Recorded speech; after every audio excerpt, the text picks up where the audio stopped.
இன்னைக்கு நம்ம பார்க்க போறது ஒரு சூப்பரான டேஸ்டான இந்த கிளைமேட்டுக்கு ஏத்த மாதிரியும் பசங்களுக்கு வந்து ஒரு குழு குழுன்னு ஒரு தயிர் வடை தான் செஞ்சு காமிக்க போறோம். இந்த தயிர் வடை வந்து ஹோட்டல்ல எல்லாம் கிடைச்சா நல்லா புசு புசுன்னு பெருசு பெருசா இருக்கும் இல்லைங்களா, ரொம்ப சாஃப்டா இருக்கும். அது எப்படி சாஃப்டா இருக்கு அப்படிங்கிறது நிறைய பேருக்கு ஒரு சந்தேகமா இருக்கும். இதை நம்ம இன்னைக்கு மிக்சிலேயே இந்த மாவு அரைக்க போறோம். அரைச்சு எப்படி செய்யலாங்கிறத பார்க்கலாம். இது வந்து 1/4 கிலோ அளவுக்கு, அதாவது ஒரு மொட்டை டம்ளர் எடுத்துக்கிட்டோம்னா அதுல 1 டம்ளர் அளவுக்கு வரும். இப்ப இதுல வந்து தண்ணியெல்லாம் கொஞ்சம் வடிச்சிட்டு இதை ஊற வச்சுக்கலாம். இது எவ்வளவு நேரம் ஊற வச்சேன் அப்படின்னு பாத்தீங்கன்னா ஒரு 3 மணி நேரம் ஊற வச்சாலே போதும். இப்ப இந்த தண்ணியை நல்லா இழுத்துட்டு மிக்சிலேயே போட்டுக்கலாம். வெறும் இந்த உளுந்து மட்டும் போட்டு அரைச்சிடலாம். இதுல இருந்து நல்லா அந்த ஒரு கை அளவுக்கு மட்டும் தண்ணி இப்படி லேசா ஊத்திக்குங்க, அப்பதான் வந்து மிக்சியில அரைப்படும். இப்ப இந்த அளவுக்கு மட்டும் தண்ணி எடுத்திருக்கோம், அரைச்சிட்டு வந்துடலாம். பாருங்க, இப்ப வந்து நம்ம கொஞ்சம் தான் தண்ணி ஊற்றிடணும். பாருங்க, இந்த அளவுக்கு அரைப்பட்டிருக்கு. இப்ப வந்து என்ன பண்ணலாம், இன்னும் கொஞ்சம் இதே அளவு பாருங்க, ஒரு கையில இந்த அளவுக்கு எடுத்துக்கங்க, இந்த அளவுக்கு சேர்த்து ஊத்திக்கலாம். இதை நல்லா வந்து கலந்து விட்டுட்டு அரைக்கலாம், அப்பதான் நல்லா அரைப்படும். பாருங்க, மாவு வந்து இந்த அளவுக்கு நல்லா சாஃப்டா அரைஞ்சிருச்சு. இப்போ வந்து என்ன பண்ணலாம், இந்த ஸ்டேஜுக்கு வந்ததுக்கு அப்புறம் நம்ம வந்து இந்த வடைக்கு தேவையான அளவுக்கு உப்பை இந்த ஸ்டேஜ்ல சேர்த்துக்கலாம். எதுக்காக சேர்க்கணும் அப்படின்னா, தண்ணி சேர்க்கறதுக்கு பதில் இந்த ஸ்டேஜ்ல நம்ம உப்பு சேர்த்தோம் அப்படின்னா உப்பு போட்டதுக்கு அப்புறம் மாவு வந்து இலக்கமா கொடுக்கும், அதுலயே இன்னும் கொஞ்சம் நல்லா அரைப்படும். இந்த அளவுக்கு உப்பு சேர்த்துக்கலாம். சேர்த்துட்டு இந்த அளவுக்கு மட்டும் தண்ணி சேர்த்துக்குவோம். இந்த அளவுல 4 வாட்டி ஊத்திருக்கேன், அவ்வளவுதான். இப்ப நல்லா ஒரு வாட்டி கலந்து விட்டுக்குங்க. கலந்து விட்டுட்டு அரைச்சு எடுத்துடலாம். இந்த உளுந்து வடை மாவு வந்து அரைச்சு எடுக்கிறது மொத்தமே 5 நிமிஷம் தான். விட்டு விட்டு அரைக்கும் போது 5 நிமிஷத்துல அரைச்சு எடுத்துடலாம். பாருங்க, இப்ப எடுத்து பார்க்கலாம். பாருங்க, வடை மாவு இவ்வளவு சூப்பரா வந்துருக்குன்ட்டு.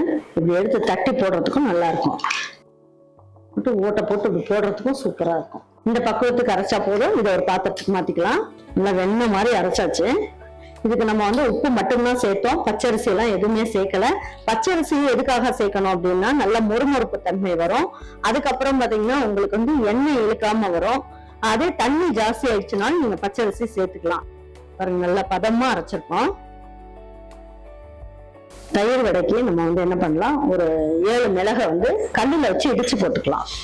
பாருங்க, ஜீரகம் ஒரு 1/4 ஸ்பூன் அளவுக்கு அதையும் சேர்த்துக்கலாம். அதுக்கப்புறம் இஞ்சி வந்து ஒரு 1/4 இன்ச்சு அளவுக்கு இஞ்சிய நல்லா பாருங்க துருவி வச்சிருக்கேன், அதையும் சேர்த்துக்கலாம். இதுலயே வந்து நல்லா நிறைய கொத்தமல்லி இலை போட்டுக்கலாம். இதுல பச்சை மிளகாய உள்ள இருக்க விதையெல்லாம் எடுத்துட்டு இந்த தோலை மட்டும் நல்லா கட் பண்ணி வச்சிருக்கேன், இதையும் சேர்த்துக்கலாம். இதுலயே கருவேப்பிலை, பச்சை கருவேப்பிலைய இதையுமே வந்து நல்ல பொடியா கட் பண்ணி இதுலயே சேர்த்தாச்சு. இப்போ இது நல்ல ஒரு வாசனைக்காக நம்ம என்ன பண்ணலாம், பெருங்காயம் அரைக்கும் போது போட வேணாம், இந்த மாதிரி மாவு பிணையும் போது போட்டுக்கலாம். நல்ல வாசனையா சூப்பரா இருக்கும். நல்லா கலந்து விட்டுக்குவோம். இதுக்கு வெங்காயம் எல்லாம் போடணும்னு அவசியம் இல்லை. இதை மட்டும் போட்டு நல்லா பிசைஞ்சு வச்சிருவோம். ஒரு 10 நிமிஷம் மட்டும் எல்லாம் ஒன்னா சேர்ந்து அப்படியே இருக்கட்டும். எண்ணெய் காயிற நேரம் வரைக்கும் இதை அப்படியே பிசைஞ்சு வச்சிடலாம். எண்ணெய் ஊற்றி வச்சாச்சு. இது எண்ணெய் காயறதுக்குள்ள நம்ம வந்து இந்த தயிர் வடைக்கு தயிர் ரெடி பண்ணி வச்சுக்கலாம். பாருங்க, நல்லா கெட்டி தயிரா எடுத்துக்கோங்க. இது மிக்சில எல்லாம் அடிக்க வேண்டாம், அடிச்சீங்கன்னா வெண்ணெய் தனியா வந்துடும்.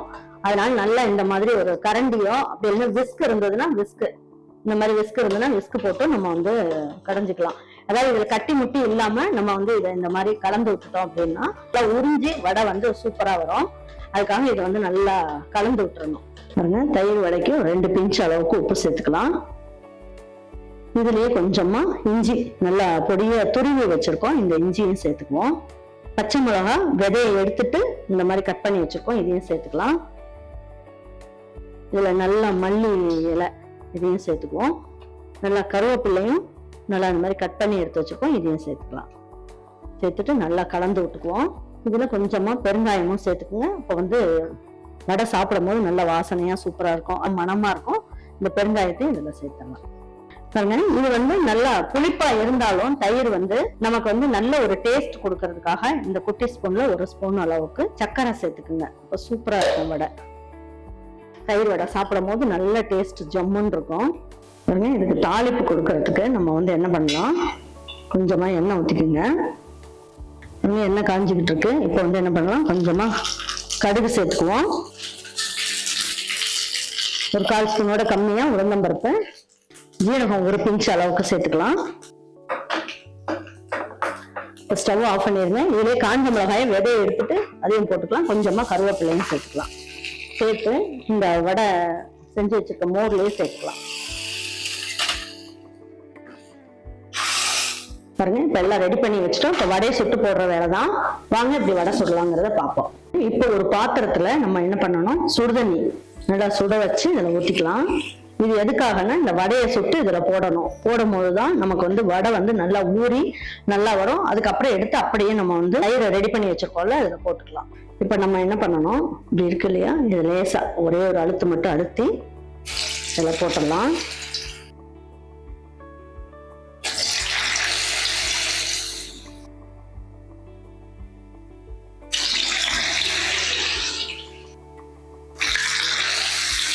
பாருங்க இப்ப எப்படி நம்ம வந்து மாவை எடுக்கிறோம்னு பாருங்க. இப்ப வந்து நல்லா நினைச்சுக்கணும்.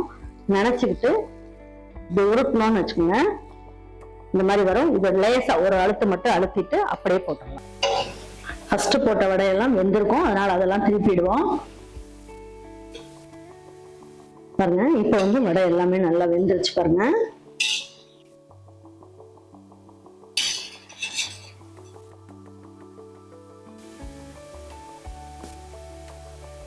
சூப்பரா வந்து வடை சுட்டாச்சு. இப்போ இதை வந்து என்ன பண்ணணும், தண்ணியில போட்டுடலாம். இது பச்சை தண்ணியில போட்டீங்க அப்படின்னா வடை வந்து இறுகின மாதிரி போயிடும். அதுக்கப்புறம் டேஸ்ட் வந்து சலசலன்னு இருக்கும். இந்த மாதிரி கொஞ்சம் லேசான சுடுதண்ணியில போட்டோம் அப்படின்னா வடை நல்லா பெருசு பெருசாவும் வரும், ரொம்ப நல்லா இருக்கும். டேஸ்ட் வந்து மாறவே மாறாது. இப்போ வடை வந்து நல்லா இதா இருக்கு. லேசா இந்த மாதிரி அழுத்திக்கலாம். லேசா அழுத்துங்க, ரொம்ப அழுத்திங்கன்னா வடை வந்து உடைஞ்சிரும். இந்த மாதிரி அழுத்திட்டு எப்படி இருக்குன்ட்டு இதை இந்த தயிர்க்குள்ள சேர்த்துக்கலாம். இப்போ நமக்கு எக்ஸ்ட்ரா ஏதாவது எண்ணெய் இருந்தாலும் இது எல்லாமே வந்துடும். சூப்பரா இருக்கும் டேஸ்ட்.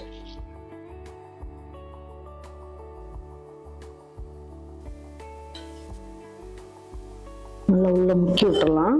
நல்லா ஊறட்டும். வடை நல்லா ஊறி சூப்பரா வந்திருக்கு பாருங்க. வாங்க இப்ப தயிர் வடை எடுத்து வச்சு பரிமாறிக்கலாம். ரொம்ப நல்லா இருக்கும் டேஸ்ட். இன்னும் நல்லா ஊறுச்சுன்னா இன்னும் ரொம்ப நல்லா இருக்கும். இப்போ வீடியோ பண்றதுனால நான் உங்களுக்கு உடனே எடுத்து காட்டுறேன். இதுவே நல்லா சாஃப்டா இருக்கும்.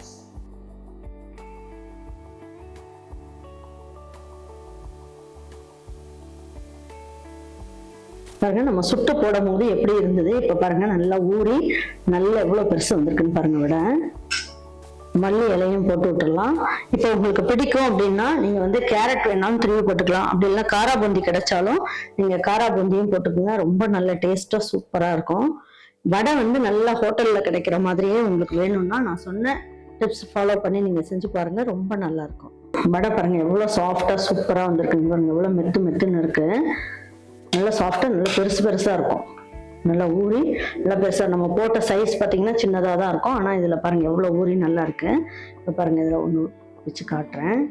ரொம்ப நல்லா இருக்கும். நல்லா தயிர் எல்லாம் உள்ள ஊறி நல்லா இருக்கு.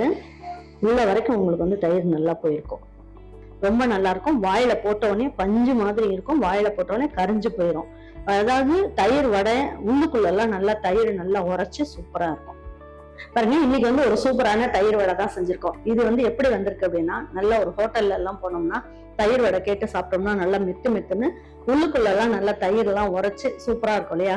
அதுவும் அந்த பெருங்காயத்தோட மனம், அதுக்கப்புறம் கருவேப்பிலை, கொத்தமல்லி, இந்த இஞ்சி எல்லாம் பச்சையா வந்து துருவி போட்ட வாசனை எல்லாத்தோடய ரொம்ப நல்லா இருக்கு. கண்டிப்பா இந்த வெயில் காலத்துக்கு உங்க வீட்டுல குழுக்குழுன்னு ஒரு தயிர் வடைய எல்லாருக்கும் செஞ்சு கொடுங்க. அதுவும் ஹோட்டல்ல கிடைக்கிற டேஸ்ட்லயே ரொம்ப நல்லா இருக்கும். செஞ்சு கொடுத்துட்டு அவங்களுக்கு எல்லாம் பிடிச்சிருந்ததுன்னா லைக் பண்ணுங்க, ஷேர் பண்ணுங்க, சப்ஸ்கிரைப் பண்ணுங்க, மறந்துடாம கமெண்ட்ஸ் பண்ணுங்க.